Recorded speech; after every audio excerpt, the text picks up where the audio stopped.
Я знаю, о чем вы думаете. Наверное, о том же, о чем и я. I know what you think about. Кинотеатр, и там Maybe the same what I think about. When you come to a cinema, you have possibility to go to different films, to different halls.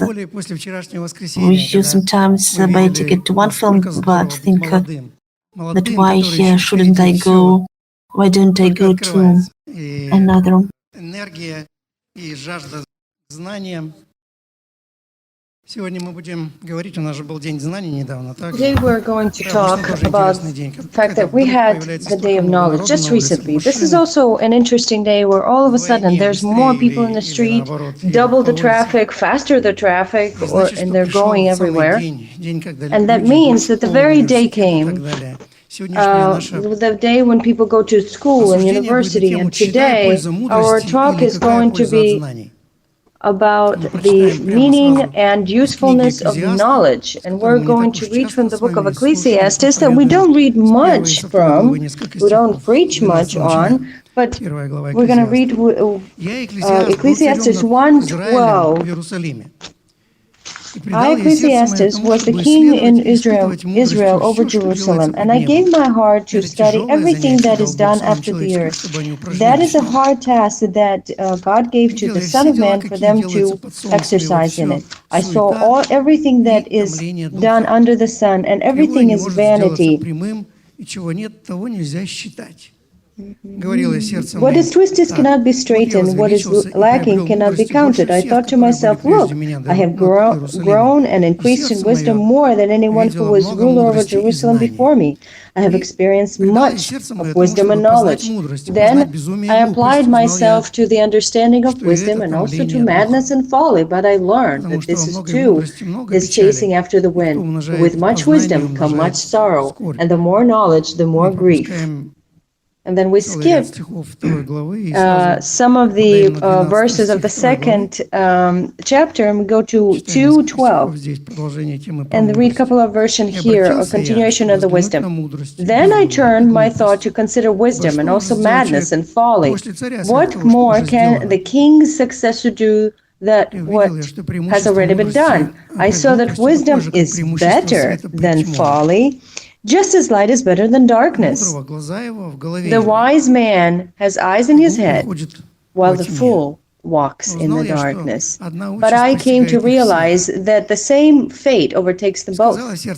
Then I thought in my heart, the fate of the fool will overtake me also.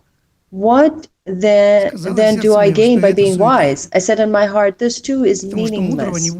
For the wise man, like the fool, will not be long remembered. In the days to come, both will be forgotten. Like the fool, the wise man too must die.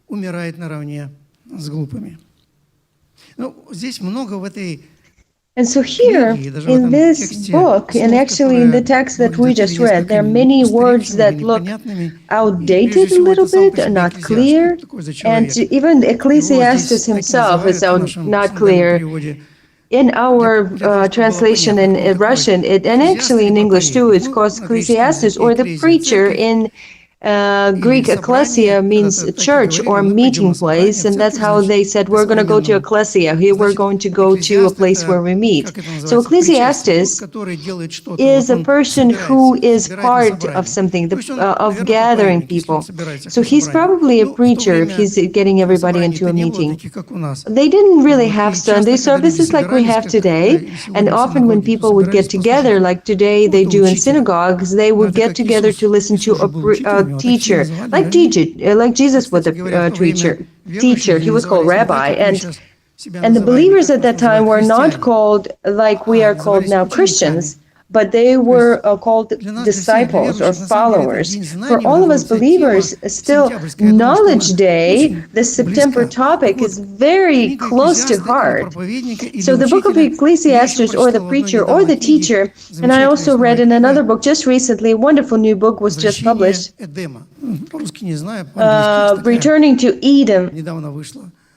I don't know if it was printed in Russian, but definitely in English, and it is devoted to this topic. So there is a comparison of Ecclesiastes to a guide.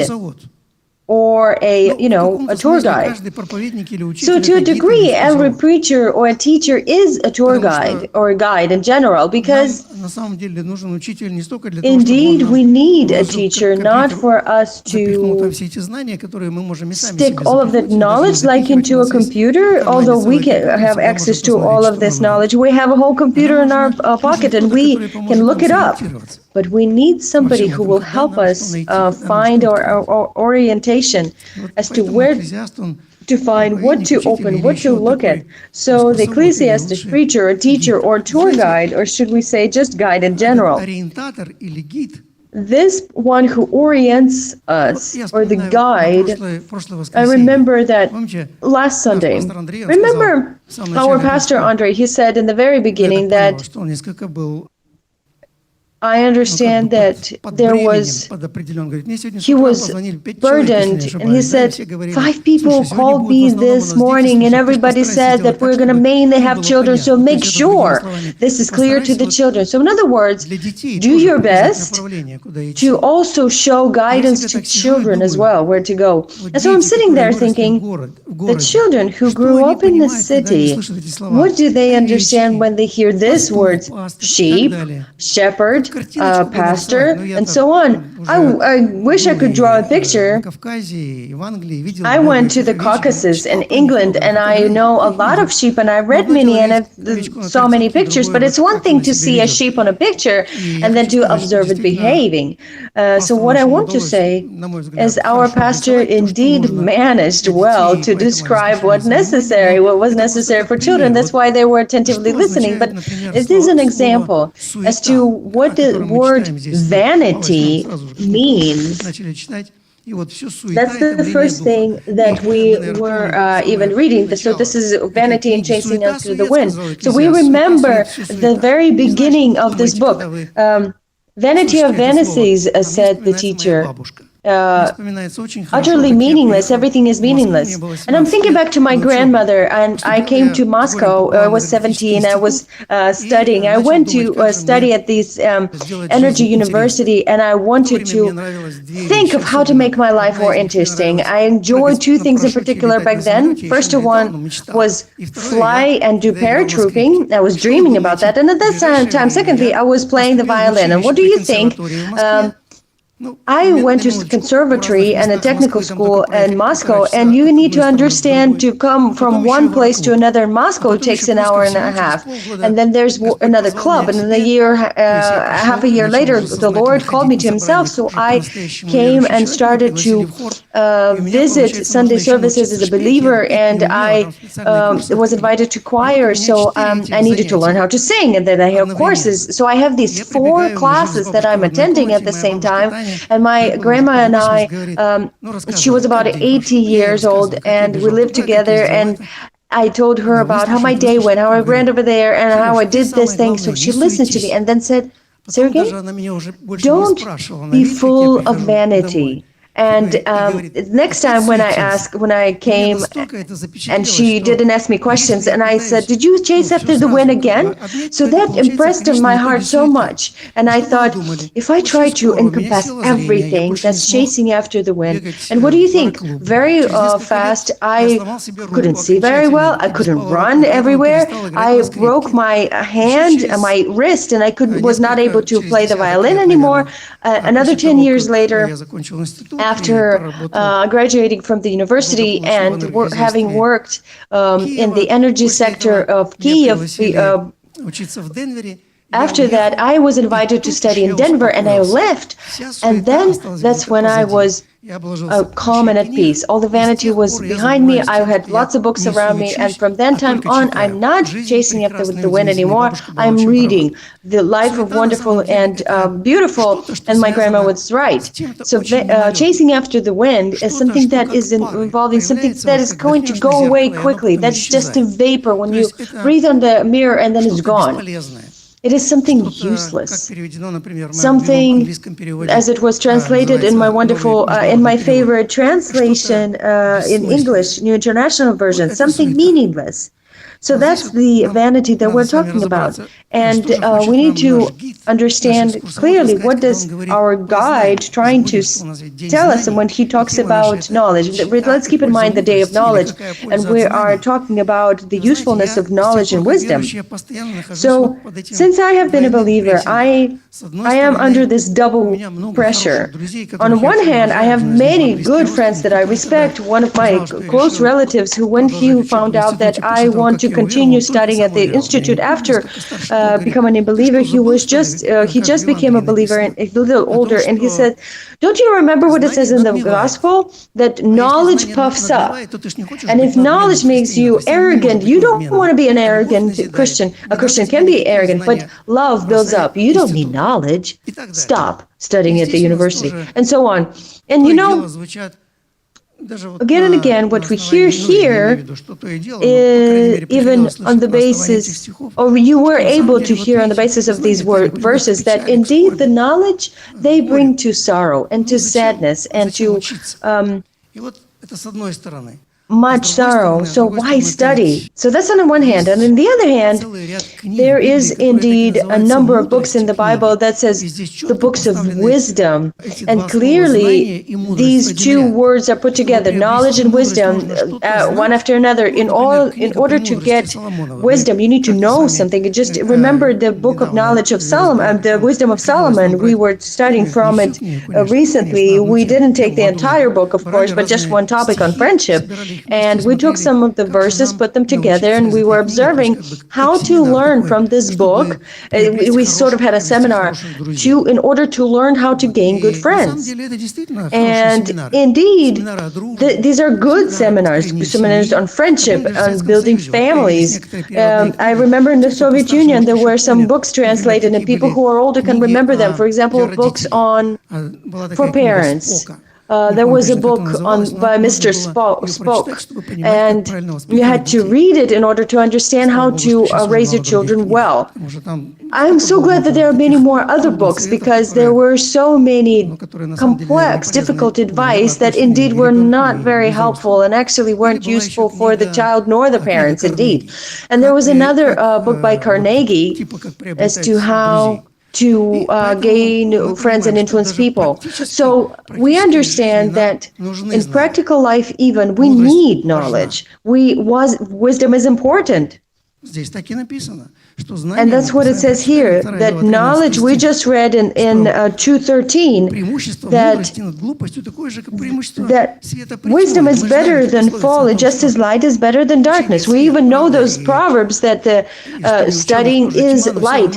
And there are a lot of people who don't know, but the more you learn, the better.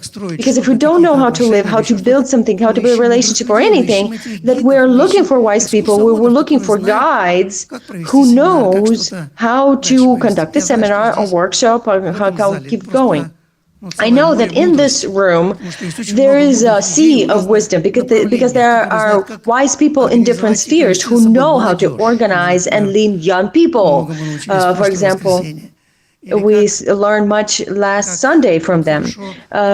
Or, for example, how to help a person who has trouble or who has trouble with the law. And we have journalists, and we have economic specialists. We have lots of knowledgeable and wise people. So I don't want to preach to the choir today, to my first stop of this tour in our tour guide trip, is that wisdom is important. It gives benefits to those who live under the sun. That it is important. That is important for us in everyday life, even as to how to find a spouse, this friend for life, how to preserve a friendship for life, how to live in harmonic relationship, not just, simple living in, how to raise children together, how to build with others, with other adults, a good, harmonious society. And I know, I have it myself, and I think many of you sometimes have when you give into Tao and decades pass and you don't seem to have learned anything, and probably you're not going to learn anything in the future, both in the family and friends and with children and in society. That happens. Nevertheless, none of us is going to argue that there is a great benefit to have wisdom as opposed to folly. That's what the Bible says. That's what our guide Ecclesiastes says. And I would like to turn the question around a little bit. This topic that we're talking about and look at it from the different side and delve deeper than just practical wisdom. I think I already said once that what struck me specifically when I was younger, it was how one person who was not much older than I. When I studied at the Sergiy University, I studied the philosophy faculty at the Moscow University. Definitely believers were not allowed to go there. So when he became a believer, he was kicked out of the university. This was his graduate course. And he said, when he was asked, how did you become a believer? You were a philosopher from the atheistic surroundings. He said, very easy. I started asking questions. Why? For example, a question, why am I studying at a university? And to that question, the answer is to get a diploma. Why get a diploma? In order to work. Why work? In order to earn money. Why money? To build a family. Why family? And then he kept going on and on and on until finally I came to the answer after which there's no question, nowhere to move. I need this to live. And as to question, why live? I did not find an answer. What's the meaning to life? That's what gives the main question. That's our guide, Ecclesiastes, gives us that question. If he is a preacher, whoever we want to say, if he's a preacher, then that's a very weird way of preaching. To begin, vanity of vanities, everything is vanity. There's nothing meaningful in the world. Everything is completely meaningless. It's not his beginning. That's his end at the end. Because in the very last chapter, he repeats this verse. Once there is the author who says his afterword. So, this topic is especially relevant today.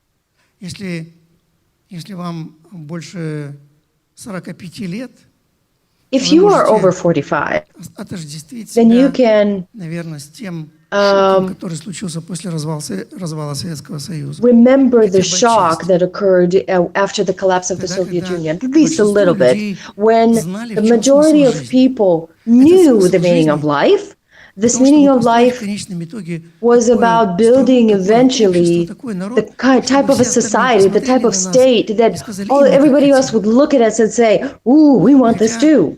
And although the more we lived in this country that was called the Soviet Union, the more it became, the more cynical people arose, non-believers, dissidents, the ones who exposed lie that this indeed was just words. But if we press on, nevertheless, if we twist in every person who lived, you find one of the two things at the time. Whether this is faith, but it's not in my life, but in the lives of children. If not children, then my grandchildren or great-grandchildren. But eventually this should happen. Because there is progress. Look, finally, we launched the first man to the space. We have hydraulic power stations and all of the propaganda that would be repeated from one holiday to another. And it actually worked.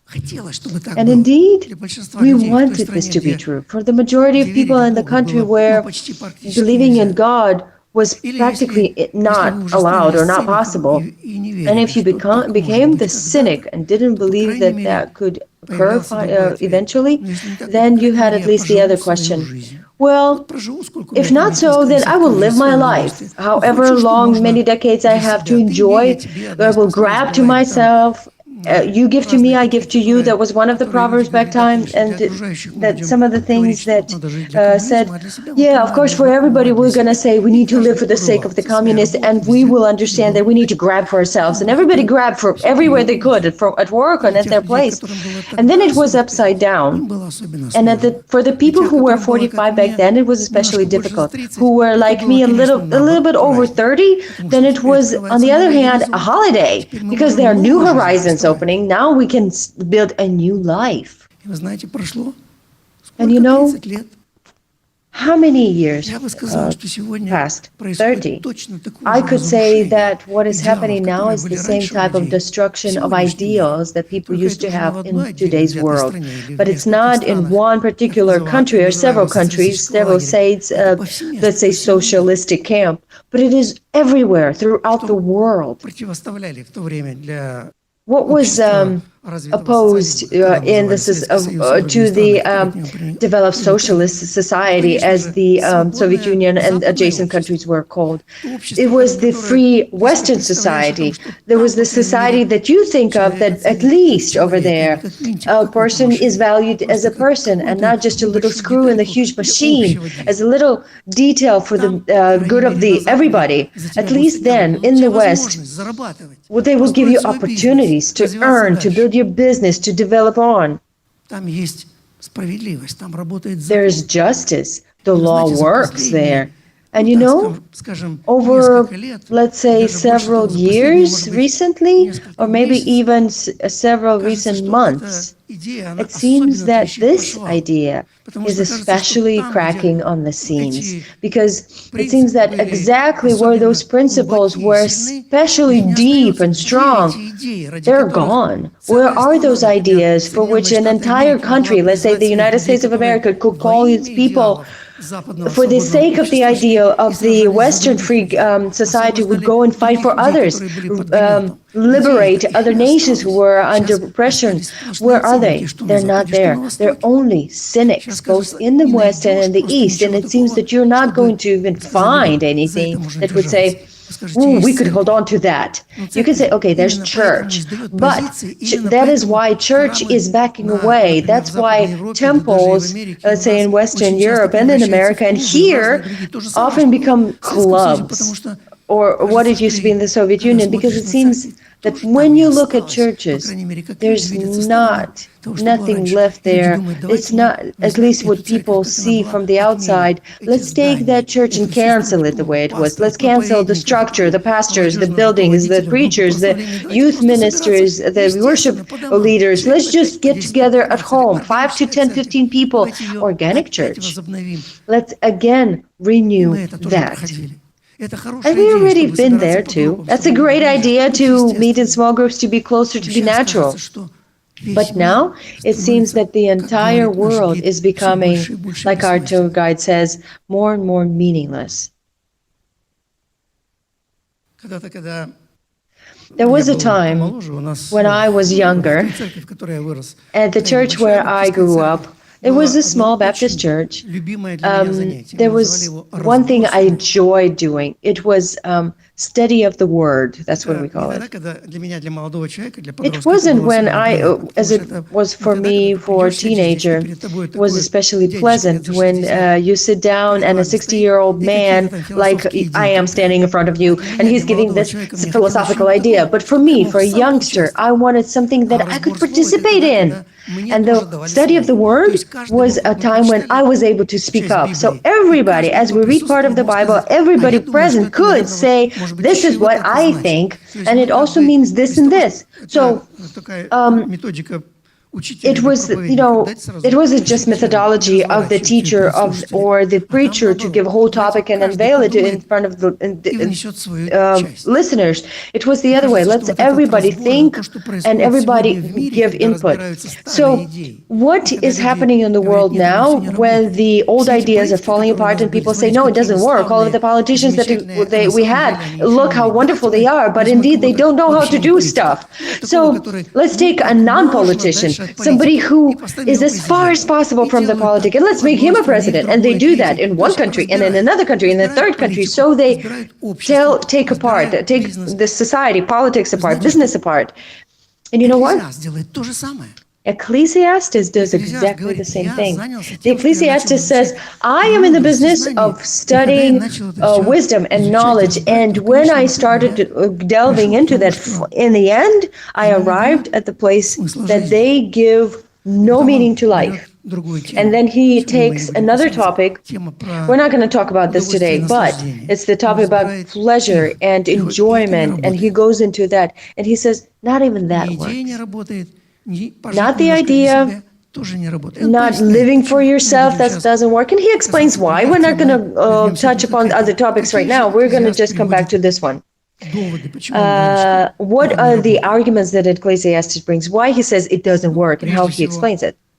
And you know, first of all, and we're now going from the topic from importance of wisdom that we spoke a lot about into the topic of vagueness and vapor nature of wisdom.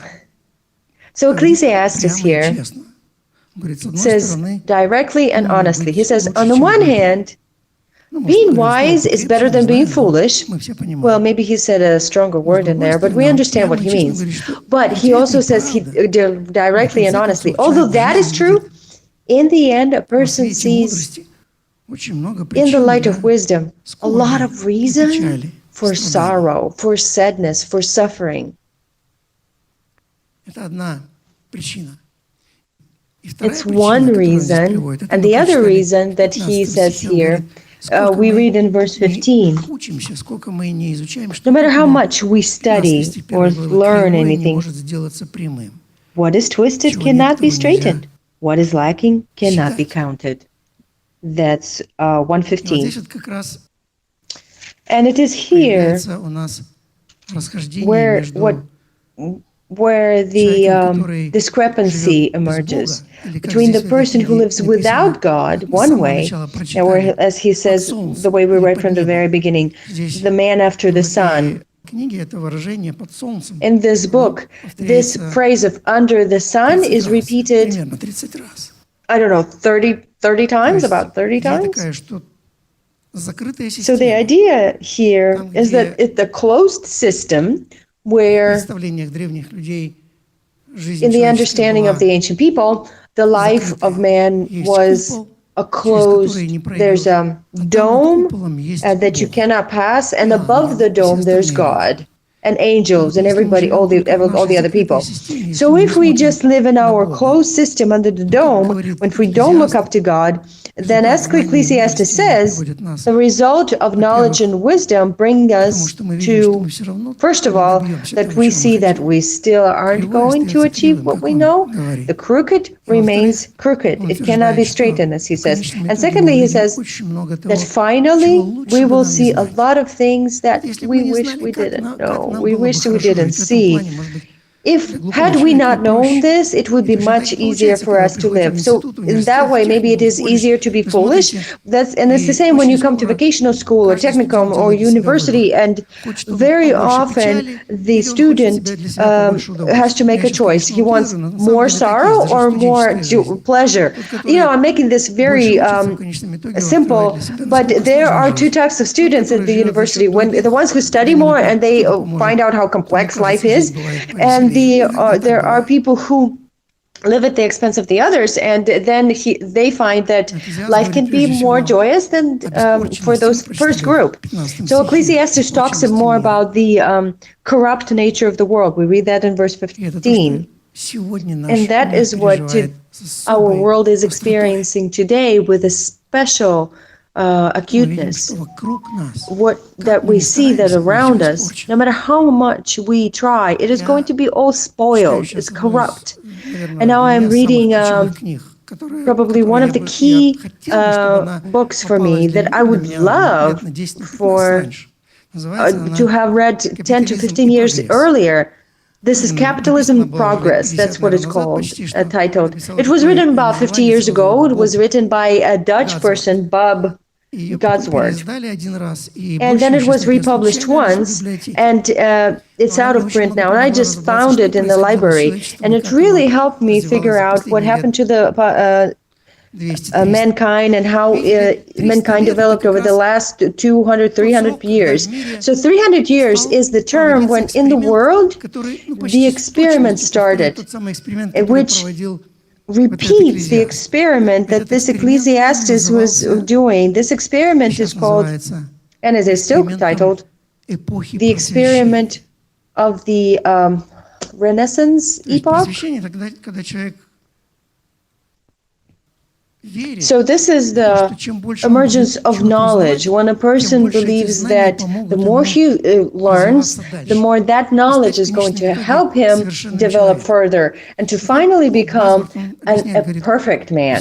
So God's word says, it all began with people asking themselves a question: what if my human condition as a good man, as a person who is moral, or as they said, a person of virtue, a person who takes care of others and not just of himself, who can build the type of relationship with other people that are meaningful for him and for the people around him.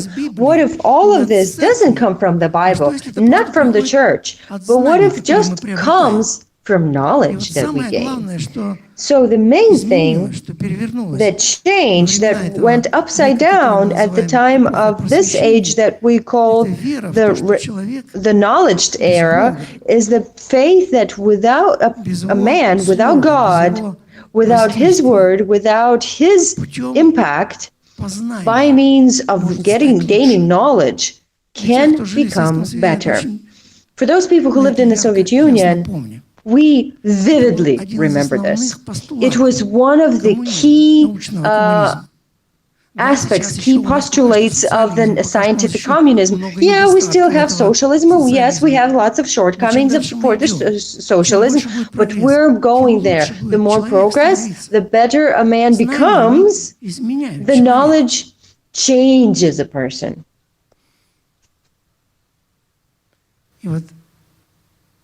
And it is today when we have arrived at a point where mankind looks around and says, no, this experiment with knowledge era concluded with nothing. It failed. The progress, indeed, is non-existent. The progress in the meaning that would mean that a person should become better, and therefore life becomes more meaningful. While a man looks around now and says, everything we said during this type of knowledge is meaningless. As the atheists say now, the scientists, atheists, they say, we just don't have those type of tools. The tools for getting to know, the knowledge tools that would help us change the society, change the mankind for the better. There's not amount of people with a PhD degree or any scientific academic degree is not going to able to help rid all the other people of all the vices and that we all have and make families better and make society less corrupt. Then why do we go to school? Why do we study at universities? That is the question that on one hand says, let's deconstruct what has occurred over the recent 300 years of this experiment, where we look back and we say, we live during the time when there's no truth. It's post-truth. There's no Christianity. We live in post-Christian era. That's what people say. It's not what we used to know before. And when we live during the time of post-knowledge, there are no principle of international relations that used to stand. Everything falls apart. It's deconstructed. It's seeping through our fingers. So where is our guide taking us? Where is he bringing us to when he says that the crooked that was crooked is not going to be changed. The crooked man cannot be strengthened with any progress, which is not existent. You're not going to correct finally so that it could indeed be the way you dream. You cannot correct a society. You strive for it, but generation after generation comes and they start again and again, as he says in the first 11 verses here, when he shows how the wind blows and comes back, how the water circles in the world, and that the sun goes up and goes down. And sun, air, and water, and it has continuation that this is not our friends. This is something that shows the vanity of this moment. And the more we go forward, the more it all becomes dangerous for us. As we see now when we look at the news, both the sun and the air and the water, we don't have to go anywhere too far. Look at the news 2 weeks ago. You will be able to see, even in our country or in our neighboring countries. So, how is the experiment of our guide or our preacher here is different from this recent experiment? There are several moments that will help us understand what happens when we listen with the ears that live of the people who lived at that time. But first of all, there is the verse 16 in chapter 1 that is confusing. The Ecclesiastes writes, I thought to myself, look, I have grown and increased in wisdom more than anyone who has ruled over Jerusalem before me. I have experienced much of wisdom and knowledge. And we read this and we say, ooh, he's also arrogant. Of course, he's not going to achieve much. He knows too much. Since he's a king, then everything should bow to him. He knows everything, he thinks. People at the time heard and read these words differently. This is what they understood. They understood that if there is any tool to help knowledge, if there's any teacher who could teach my son better and prepare him to life better, then it's not a school number 573 at the end of the earth. This is better some lyceum, the most experienced teacher who graduated possibly from Western universities and studied here. So this is what it says here. Ecclesiastes says the same. I have had this opportunity. I had all these tools. All of the best libraries have been available to me. The best brains were close to me.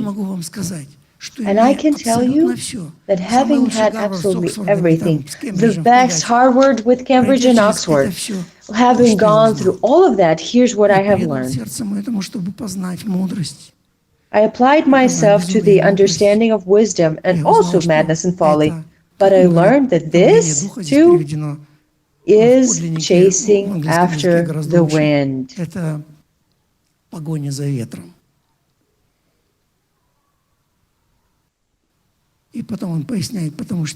And then he explains, for with much wisdom comes much sorrow. And there are several images here that can help us to find our way through.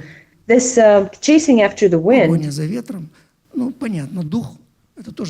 you understand that this is the spirit, the wind that blows everywhere, but it doesn't mean necessarily anything spiritual. But what it talks about is it's chasing. You want to get something, and you. This is the image that they're trying to paint. Is that imagine a Bedouin where he has a big net or hammock, and he finds a shady tree and a nice place to hang his hammock, and he lays in this hammock in order to rest in the shade.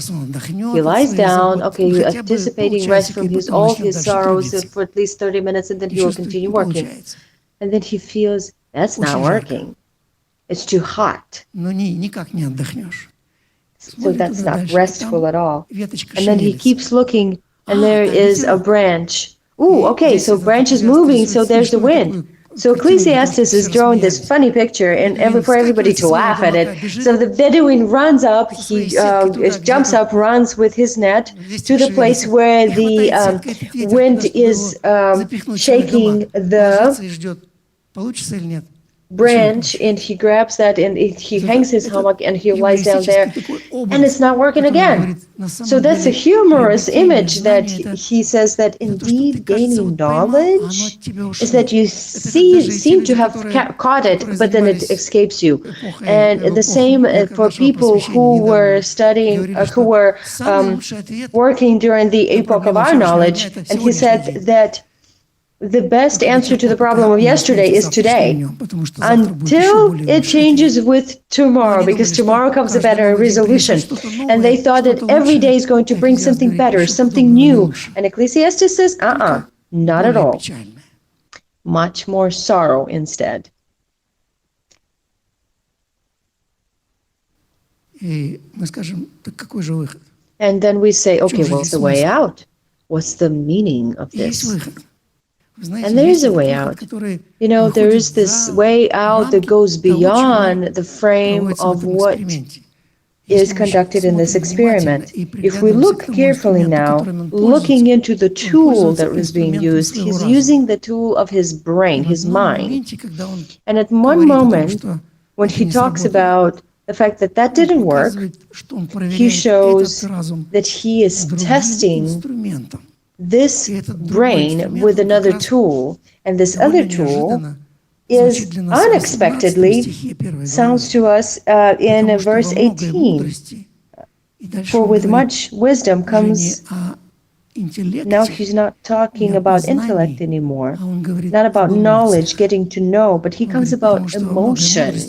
He says, because with much wisdom comes much sorrow. And the more knowledge, the more grief. And you know, in those words, instead of seeing a reproach for the people who are striving for knowledge and striving for wisdom and they want to learn, you're still chasing after the wind, you're going to find more sorrow. And nevertheless, here, for us, there is a hint, a guidance. This guide, he's not like other guides.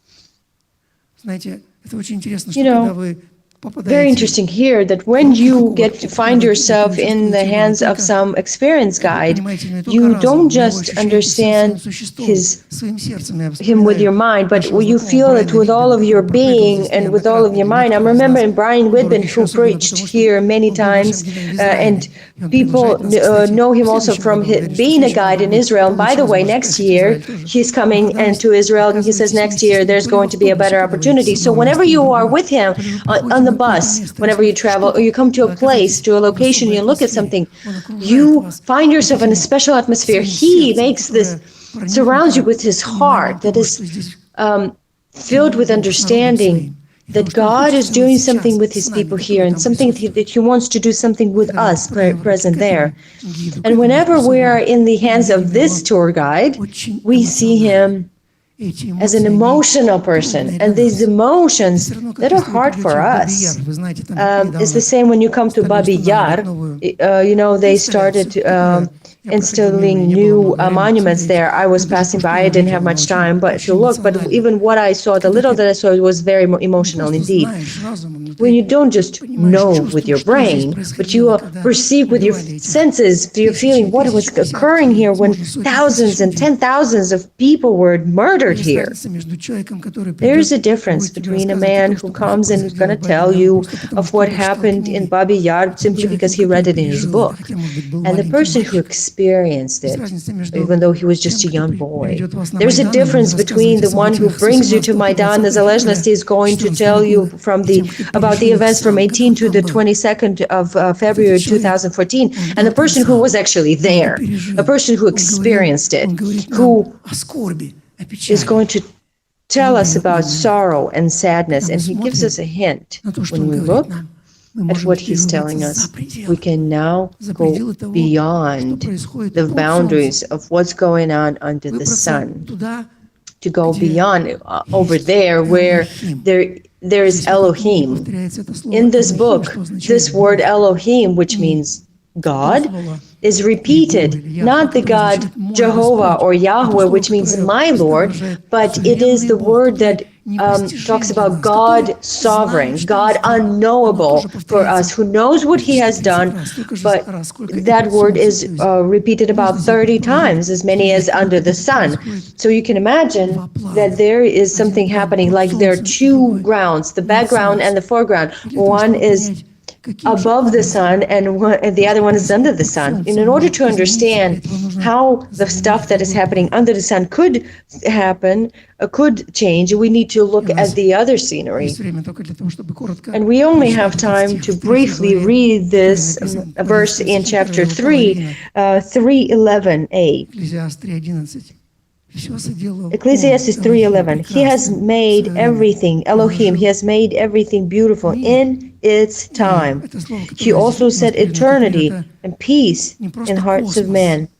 And this peace is not just our world, it's cosmos, it's universe, everything God created, and he put everything that exists, he put in the hearts of men. We cannot comprehend it completely from the beginning to the end. We humble ourselves before him and we understand, we realize that inside of us there is something when we look at this surrounding world of post-truth and post-everything, so much sorrow and impossibility to restore relationship with our closest people, much less in the entire country. And we still have hope. We have the hope that God gives to us because he has set in our hearts his eternity, his world. I remember yesterday my wife, Irina, reminded me the story that occurred a long time ago. When somebody gave us a puppy, actually a dog that had a puppy a day later, and it had many puppies a day later, and we had to take care of them, and when they grew up they became beautiful little pups, and I never talked about it, but it seems to me that because Irina was feeding them and she looked at them every day, and she reminded me, when they grew up a little bit, she took them outside to go outside. They don't go do their stuff all immediately, but then their look still back at her. And the minute that she turns around and walks away, they stop everything and they follow her. This is attachment. What our children do to us with mom and dad, this is what God put into our hearts in the way that we don't understand, but we can feel it. And if we don't feel it, we can at least hear the echo of this. We at least have this memory somewhere. It is deep engraved in us what Augustus says, you created us for yourself, and our heart has no peace until we find peace in you. So the more we look at this world under the sun where there's no God, the more we hear this dissonance. And if we're capable of hearing of what God tells us, that gives us a way out to the place where we can bring world back into this world. And one day, the God who gave this eternity, this cosmos, this everything into our hearts, he came here. He found that way. He made that through that path towards where we are under the sun in order to come to us and to say the same thing Ecclesiastes said a long time before, but to do it in a very clear and understandable way. Ecclesiastes says, vanity, everything is vanity. Meaningless, utterly meaningless, everything is meaningless. What does a man profit from all of his labors? We imagine 6 years at university, writing dissertations. What use is it, Ecclesiastes says, under the sun? And the one who came here to our world under the sun, he says, what sense if a man gains the entire world, but loses his soul, or what ransom can he give for his soul? And then we think, yeah, well, indeed, what do we do now? Because I already damaged my soul. I lost my soul. How do I fix it? And what happens here is that decomposition, destruction that is necessary for us to put our soul back together again. Because we have to remember that the one who came to our earth, the one who set aside all his glory, who's put aside all his shyness, and he came here as a man, as the scientists would say, as a deconstructed person.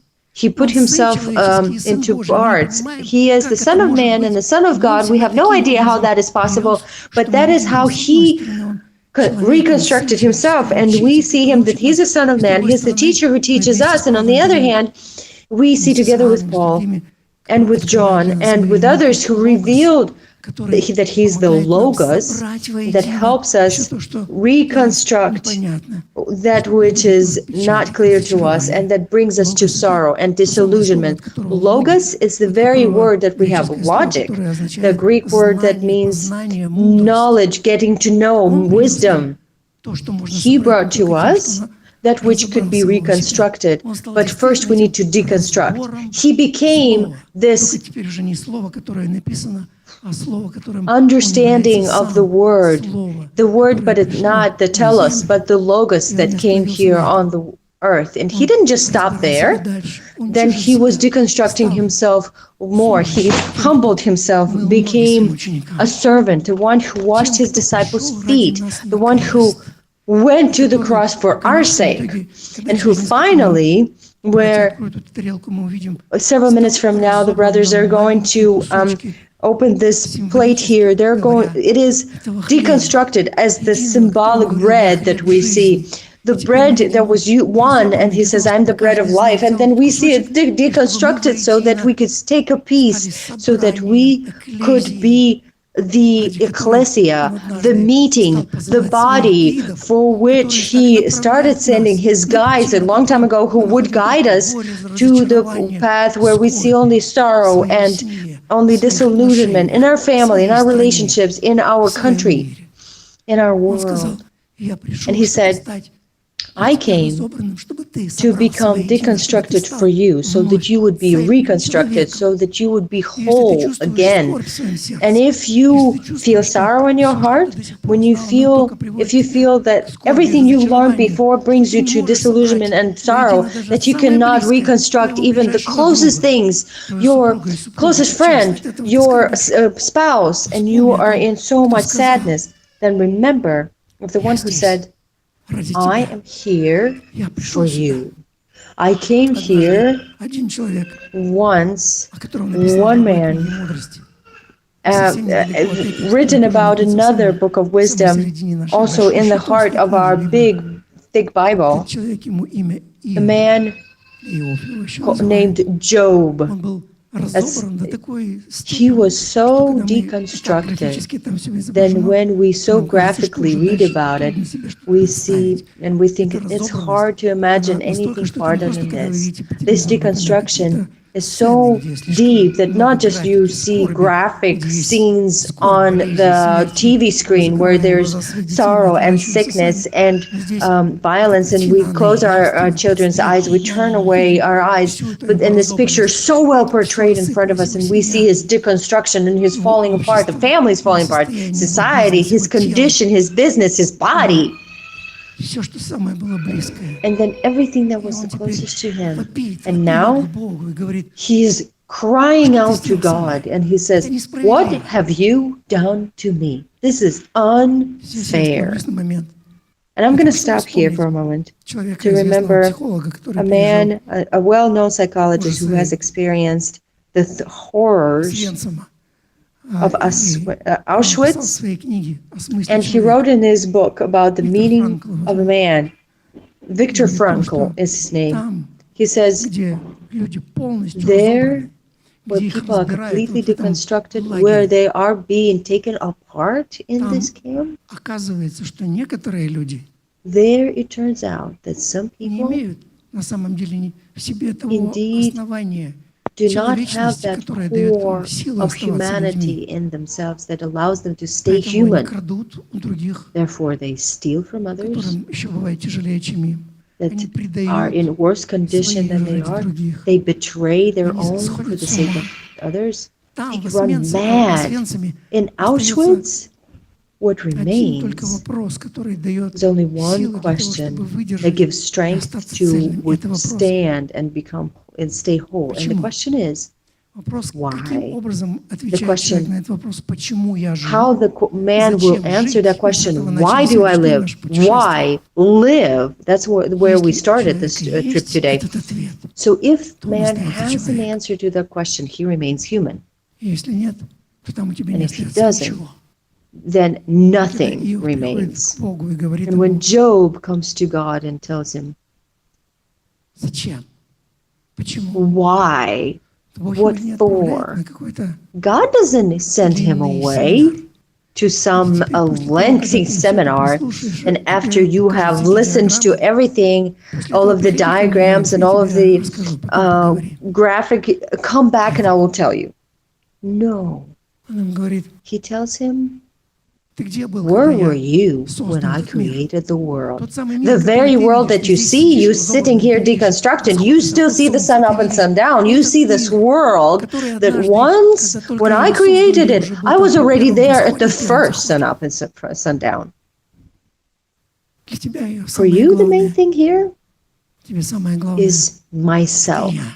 When you Если ты answer the ответишь на question вопрос, why, почему, because это потому in a что way есть that я с because тобой, I am тогда with все you, станет then на свои everything места. else will be at the proper place. Иисус пришел Jesus для нас, для того, came чтобы to остаться stay с with нами, us, to для того, чтобы abide, so каждый из that нас, each one of us придя coming сюда, here мог could прийти not just come не because просто we для do того, this on чтобы, Sunday, как мы делаем not because богослужение, just simply не просто it's a потому, nice что place to нам be, хорошо здесь бывает. because all good Потому что так Christians делают do все хорошие this. христиане. But if we answer this Если мы question as to отвечаем на why этот we come вопрос, почему here, мы сюда as пришли, in это потому because что it is good нам for us хорошо to быть с be with нашим our Господом Lord as one вместе, body, and that единым. Это brings дает meaning to смысл our нашему existence, существованию, and дает the answer ответ для to all наших of the other questions постоянных for all of the вопросов, other если мы sorrows сможем and отвечать без disillusionment that we разочарования, have, then тогда indeed мы we действительно are к Джерелу the надеем. spring of hope. Тогда мы действительно We можем can пойти come where туда, куда God has Господь sent послал us нас, in потому order что to invite приезжать people, but очень not to мечтаем ourselves, не к but to себе, Him, но к Нему.